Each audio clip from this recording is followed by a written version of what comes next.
is Good Taste Brekky with Chloe and Elerrina this morning. Do you know these guys? God only knows what you've been Oh, such a good song. Right. We love these guys. They've definitely won some Grammy Awards, one for Best Contemporary Christian Music Album, one for Best Contemporary Christian Music Performance. And joining us on the line right now is one half of the group, Luke Smallbone. Good morning, Luke, from For King and Country. Good morning. How are you guys doing today? It's good to hear some Aussie accents. Oh, it's so good to hear from you. We are so proud of everything that you've done over there. Congratulations on your Grammy Awards. All we're trying to do is just make Australia proud at this point. There was a few Australians really at the Grammys, and so we're just trying to do our bit, you know what I mean? So Burn the Ships is critically acclaimed, your album. It was released in October, a couple of years ago now. When's the next one, Luke? When can we expect it?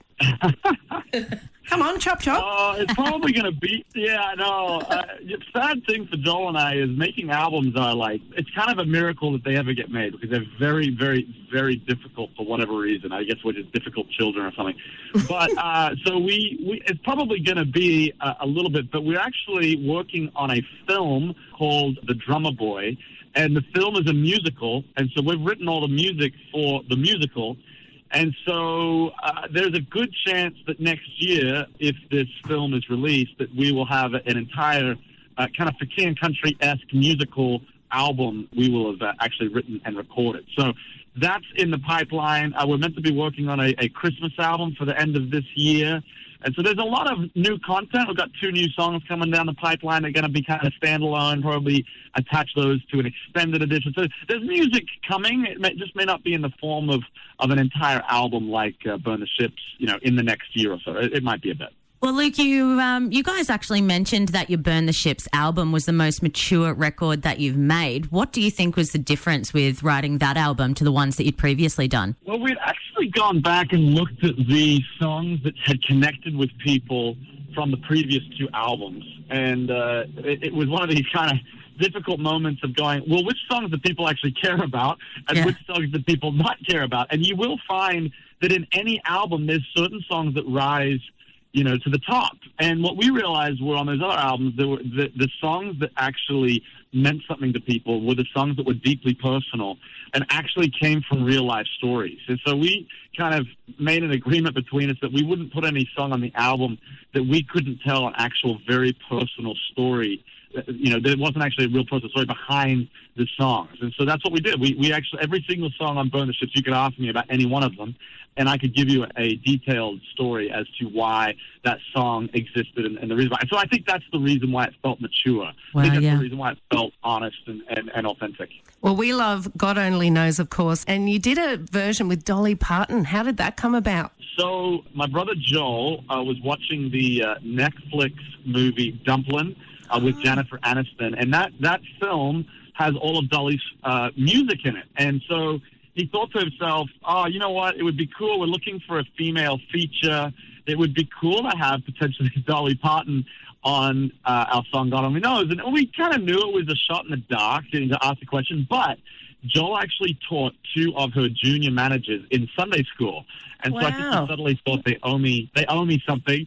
And so he gave him a call and said, hey, here's the idea. The song's working at radio right now, but we want to be able to take it to new heights, and we think that Dolly's voice would be really cool on that. What do you think? And she replied back and said, hey, you won't believe this, but I actually had just told my manager a couple days prior that I wanted to get more involved with inspirational and spiritual songs. Wow. And then she just said, hey, I feel like this is the song for me to work on. And so it went from an idea to her being in the studio recording the vocals to her saying, I would love to do a music video, to her actually hosting the CMA Awards and saying, hey, I'm hosting the awards. They want me to do a song. So it kind of changed the trajectory of our career, but even in particular for the song God Only Knows, because it took it to new places that we could never have actually take it to. Obviously, you guys have done some other awesome things as well, but you didn't always have it easy. When you guys decided to make a go of it in the States, how difficult was it with just day-to-day living? Well, it was very, very difficult. It's funny thinking back. I mean, it was quite a number of years ago, so we were young boys. Yeah. We knew that we were poor. We knew it was difficult. But when you're a child, as long as if you have love and food on the table, you don't really actually recognize how hard your parents or the family might be fighting for that food on the table. And the truth was, we'd come to America with nothing. Dad had lost $250,000 in Australia on a concert tour back there. And we needed, we were trying to survive. And so we actually started mowing lawns and raking leaves as a family. And that was the thing that put food on the table. Wow. And so for a few years, basically for the first 3 or 4 years, it was that tough. And it wasn't until our older sister, Rebecca St. James, got a record deal, and then that kind of changed the trajectory of the family. And Luke, you were previously very unwell as well. Are you feeling better now? I know you went through quite a bit with some health issues. Yeah.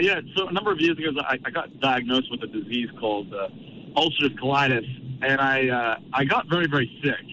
And it was, it's one of those strange things where people ask, and I feel great now. That's the good side of the story. But that's good. People were asking, man, I feel so sorry for you. All these different things, and those are all very, very kind things. But I actually got to experience when people would say the greatest trials and the greatest struggles have become some of my greatest strengths.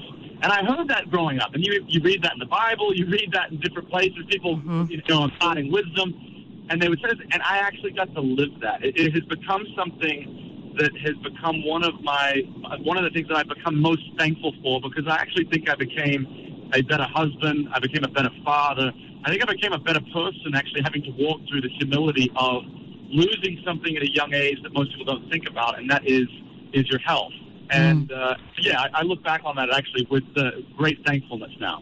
Well, we're so happy that you do have your health back, and you and Joel are actually touring really quite soon, but in Canada and the US. What's doing? Why aren't you coming to Australia?